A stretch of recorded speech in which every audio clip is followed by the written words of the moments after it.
ಮಕ್ಕಳ ಹಕ್ಕುಗಳ ರಕ್ಷಣೆಗೆ ಮತ್ತೊಂದು ಹೆಜ್ಜೆ. ಬಾಲಮಂದಿರದಲ್ಲಿ ಉಚಿತ ಕಾನೂನು ಸಲಹಾ ಕೇಂದ್ರ ಆರಂಭ. ಶಿಕ್ಷಣದ ಜೊತೆಗೆ ಕಾನೂನು ಅರಿವು ಪ್ರತಿಯೊಬ್ಬ ಮಗುವಿಗೂ ಅಗತ್ಯ. ನ್ಯಾಯಾಧೀಶೆ ಹೇಮಾವತಿ. ಹಾಸನದಲ್ಲಿ ಮಕ್ಕಳ ಭವಿಷ್ಯವನ್ನು ರೂಪಿಸುವಲ್ಲಿ ಶಿಕ್ಷಣದ ಜೊತೆಗೆ ಕಾನೂನು ಅರಿವು ಕೂಡ ಅಷ್ಟೇ ಮಹತ್ವದ್ದಾಗಿದ್ದು, ಮಕ್ಕಳ ಹಕ್ಕುಗಳ ರಕ್ಷಣೆಗೆ ಹೆಚ್ಚಿನ ಒತ್ತು ನೀಡಬೇಕಾಗಿದೆ ಎಂದು ಪ್ರಧಾನ ಜಿಲ್ಲಾ ಮತ್ತು ಸತ್ರ ನ್ಯಾಯಾಧೀಶರು ಹಾಗೂ ಜಿಲ್ಲಾ ಕಾನೂನು ಸೇವೆಗಳ ಪ್ರಾಧಿಕಾರದ ಅಧ್ಯಕ್ಷೆ ಹೇಮಾವತಿ ತಿಳಿಸಿದರು.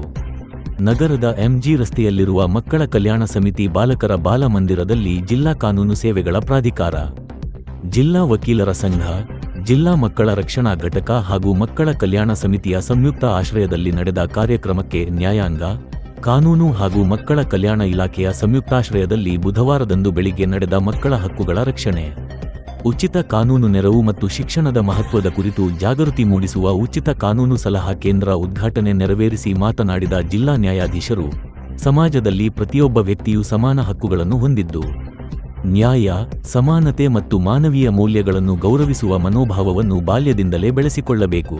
ತಪ್ಪುಗಳನ್ನು ಸಹಿಸುವ ಬದಲು ಅವುಗಳನ್ನು ಪ್ರಶ್ನಿಸುವ ಮತ್ತು ಖಂಡಿಸುವ ಗುಣ ಪ್ರತಿಯೊಬ್ಬ ನಾಗರಿಕನಲ್ಲಿ ಇರಬೇಕು.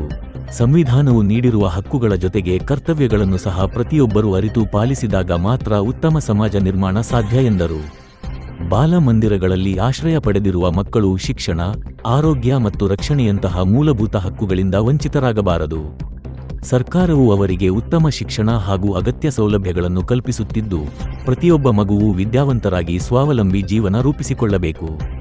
ಶಿಕ್ಷಣವೆಂದರೆ ಕೇವಲ ಉದ್ಯೋಗ ಪಡೆಯುವ ಸಾಧನವಲ್ಲ, ಅದು ಉತ್ತಮ ವ್ಯಕ್ತಿತ್ವ, ನೈತಿಕತೆ ಮತ್ತು ಸಮಾಜದ ಬಗ್ಗೆ ಜವಾಬ್ದಾರಿಯುತ ಮನೋಭಾವ ಬೆಳೆಸುವ ಶಕ್ತಿಯಾಗಿದೆ ಎಂದು ಹೇಳಿದರು. ಇತರರಿಗೆ ತೊಂದರೆ ಉಂಟುಮಾಡಿ ಬದುಕುವ ಬದಲು ಪ್ರಾಮಾಣಿಕ ದುಡಿಮೆಯ ಮೂಲಕ ಜೀವನ ಕಟ್ಟಿಕೊಳ್ಳುವ ಮನೋಭಾವವನ್ನು ಮಕ್ಕಳು ರೂಢಿಸಿಕೊಳ್ಳಬೇಕು.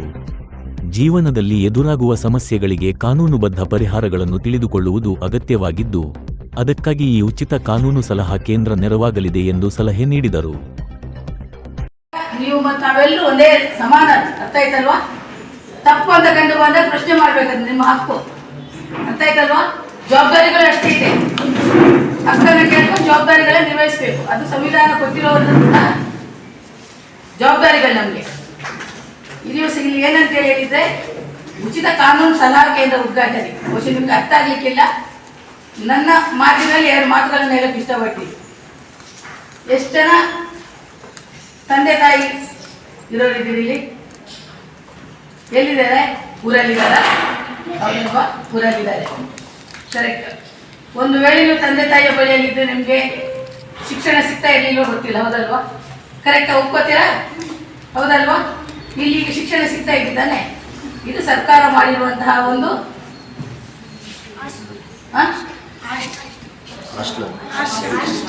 ಹಾಸ್ಟೆಲ್, ಹೌದಲ್ವಾ? ಯಾರು ಕೂಡ ವಿದ್ಯೆಯಿಂದ ವಂಚಿತರಾಗಬಾರ್ದು. ವಿದ್ಯೆ ಏನಕ್ಕೆ ಬೇಕು? ಓದಿದ್ರೆ ವಿದ್ಯೆ ಏನಕ್ಕೆ ಬೇಕು? ವಿದ್ಯೆ ಏನಕ್ಕೆ ಬೇಕು? ಒಳ್ಳೆ ಕೆಲಸ ಸಿಗ್ಬೇಕಂತೇಳಿ ಓದ್ಬೇಕಾ? ಒಳ್ಳೆ ಕೆಲಸ ಸಿಗ್ಬೇಕಂತೇಳಿ ಓದ್ಬೇಕಾ? ಕೆಲಸ ಸಿಗಿಲ್ಲ ಅಂದ್ರೆ ಓದೋದು ಬೇಡ, ಬಿಟ್ಬಿಡೋದ? ನೀವು ಹೋಗು ನಮ್ಮನ್ನ ಅಂತ ಹೇಳ್ಬಿಟ್ಟು ಮತ್ತೇನಕ್ಕೆ ಬೇಕು?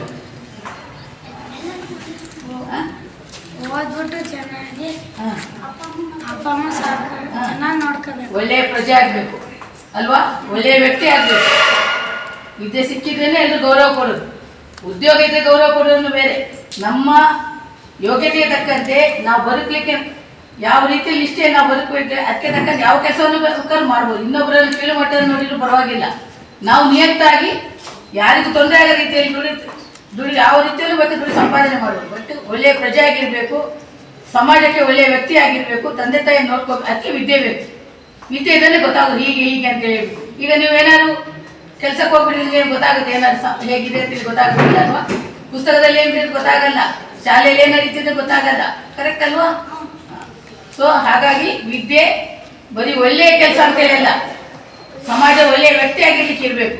ಒಳ್ಳೆಯ ಕೆಲಸವನ್ನ ಹೋಗ್ಬೇಕನ್ನೋ ಒಂದು ಗುರಿ ಇಟ್ಕೋಬೇಕು. ನಾನು ಇದೇ ರೀತಿಯಲ್ಲಿ ಕಲಿಬೇಕು, ಮುಂದೆ ಒಳ್ಳೆಯ ವ್ಯಕ್ತಿ ಆಗಬೇಕು. ಸೊ ಹೀಗೆ ಹೋದ್ರೆ ಮಾತ್ರ ನಾನು ಒಳ್ಳೆಯ ವ್ಯಕ್ತಿ ಆಗಲಿ, ಒಂದು ಒಳ್ಳೆಯ ಉದ್ಯೋಗವನ್ನು ಹೊಂದಿ ಚೆನ್ನಾಗಿ ಒಳ್ಳೆಯ ರೀತಿಯಲ್ಲಿ ಕಾರು ಬಂಗ್ಲೆ ಎಲ್ಲ ಹೊಂದಿಕೊಂಡು ನಾನು ನನ್ನ ಸಂಪಾದನೆ ಒಳ್ಳೆಯ ರೀತಿಯಲ್ಲಿ ಇನ್ನೂ ಹೆಚ್ಚು ಒಳ್ಳೆಯ ರೀತಿಯಲ್ಲಿ ಇರೋದಕ್ಕೆ ಅದನ್ನು ನಾವು ಗುರಿ ಇಟ್ಕೋಬೇಕು. ಅದೇ ವಿದ್ಯೆ ಮೊದಲು ನಾವು ಸಮಾಜದಲ್ಲಿ ಒಳ್ಳೆಯ ರೀತಿಯಲ್ಲಿ ಬದುಕಲಿಕ್ಕೆ, ಒಳ್ಳೆಯ ವ್ಯಕ್ತಿ ಆಗಲಿಕ್ಕೆ, 4 ಜನರಿಗೆ ಬೆರೆತುಕೊಂಡು ಚೆನ್ನಾಗಿರೋಕೆ ವಿದ್ಯೆ ಬೇಕು. ಸೊ ಹಾಗಾಗಿ ಇವತ್ತು ನಿಮ್ಮನ್ನು ಕೂರಿಸಿದ್ದಾರೆ. ಇನ್ನು ಮುಂದೆ ಕೂರಿಸಿದ್ರೆ ಕೇಳಬೇಕು, ನಮ್ಮನ್ನು ಯಾಕೆ ಕೂರಿಸಿದ್ರೆ ನಾವು ಸ್ಕೂಲಿಗೆ ಹೋಗ್ಬೇಕಂತ ಹೇಳ್ಬಿಟ್ಟು. ಅರ್ಥ ಆಯ್ತಲ್ವಾ? ಚೆನ್ನಾಗಿ ಓದ್ಕೋಬೇಕು. ಅರ್ಥ ಆಯ್ತಾನೆ? ಅದಕ್ಕೆ ಯಾರು ಕೂಡ ಕಷ್ಟಪಡಬಾರ್ದು. ಯಾರು ಕೂಡ ಅವರಿಂದ ಹಣ ಇಲ್ಲ ಅಂತ ಹೇಳ್ಬಿಟ್ಟು ನೊಂದು ತಮ್ಮ ಕರ್ತವ್ಯಗಳನ್ನು ಅಥವಾ ಜವಾಬ್ದಾರಿಗಳನ್ನು ನಿರ್ವಹಿಸಲು ವಿಫಲರಾಗಬಾರ್ದು, ಹಕ್ಕುಗಳನ್ನು ಹೊಂದುವಲ್ಲಿ ವಿಫಲರಾಗಬಾರ್ದು ಅನ್ನೋ ಕಾರಣಕ್ಕೋಸ್ಕರ ಈ ಒಂದು ಕಾನೂನು ಸಲಹಾ ಸಮಿತಿಯನ್ನು ಈ ದಿವಸ ನಾವು ಇಲ್ಲಿ ಉದ್ಘಾಟನೆ ಮಾಡಿರೋದು ಪ್ರಾರಂಭಗೊಳ್ತಾ ಇದೆ. ಬಹುಶಃ ಇದರಿಂದ ನಿಮಗೆ ಎಷ್ಟರ ಮಟ್ಟಿಗೆ ಈ ಸಮಯದಲ್ಲಿ ಅನುಕೂಲ ಆಗುತ್ತೆ ಅಂತ ನಾನು ಹೇಳೋಕೆ ಬರಲ್ಲ. ಬಟ್ ನಿಮ್ಮ ತಂದೆ ತಾಯಿಗೆ ಹಲವಾರು ಕಾರಣಗಳಿರ್ಬೋದು, ಹೌದಲ್ವಾ?